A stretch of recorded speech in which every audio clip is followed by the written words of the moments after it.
Hey kids, comics. Silver haired Bronze Age babe here, yakking about our comic book collection. And today I'm doing a follow-up video to one I did earlier in January, talking about the current run of Superman comic book where Lois Lane has turned into Superwoman. You will see there some of the variant covers that feature Lois Lane as Superwoman.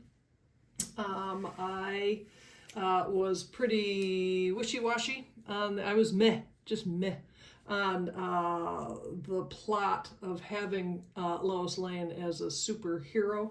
I've never really bonded with it, and this series was no exception to that.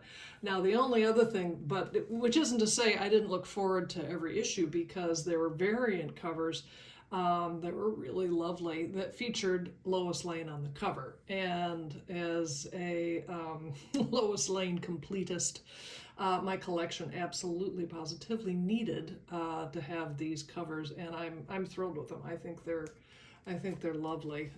This one in particular, the comic book store where I bought it said, that just cries out for a signature from the artist, doesn't it? It's like, it does.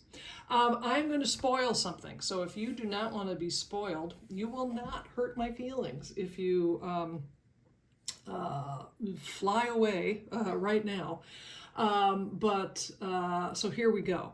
This is issue number 25 that came out last week. And again, another lovely Lois as Superwoman variant cover, which I really like. I'm just going to jump ahead. The story ends with Lex Luthor in various forms fighting Superman and Superwoman. And at the end of it, a bruised and battered and bloodied Lois says, "I can't. My powers are gone." So, hooray. Her superpowers have ended. And from a story point of view, I'm fine with that, because they really didn't do anything unique with Lois Lane flying around, other than just she flew around. She didn't seem to have any special interest or thoughts about being a superpowered being.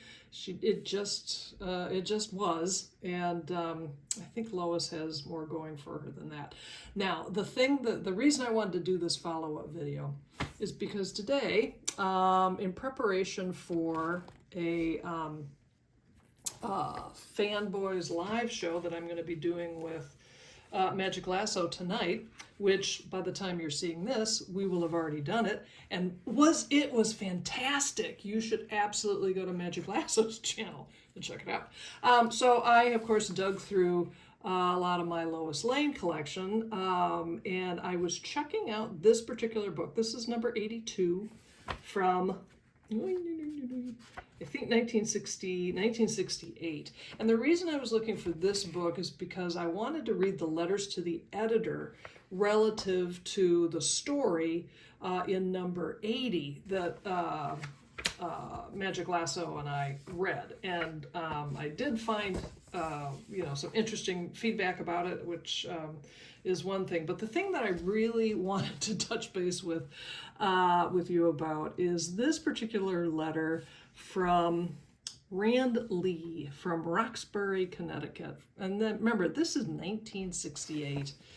And Rand says, "Dear editor, why do I read Lois Lane? I'm at an age where I have begun, regrettably, to lose interest in comics. Some still appeal to my sense of the ridiculous, but Lois isn't a barrel of laughs. In fact, she suffers more than any other DC character, next to Deadman." Why should we care about her? She's not a superhero. But why do we love her? Because she's there. We read stories about Lois because they are about Lois, an unfortunate, largely practical, but slightly foolish, inquisitive, intelligent, non-super, particularly good-looking specimen of that decidedly irrational species, Homo sapiens. We identify with Lois's human failings. We like to see her have good luck, but we're just as satisfied when she's in a jam, because there's not one of us who hasn't been in similar unhappy predicaments.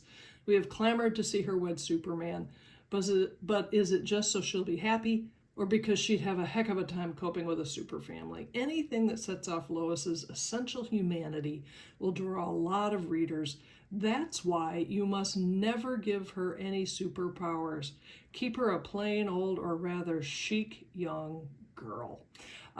Again, Rand Lee, Roxbury, Connecticut, from 1968. Well, Rand, from the future, I want to say I totally agree with you.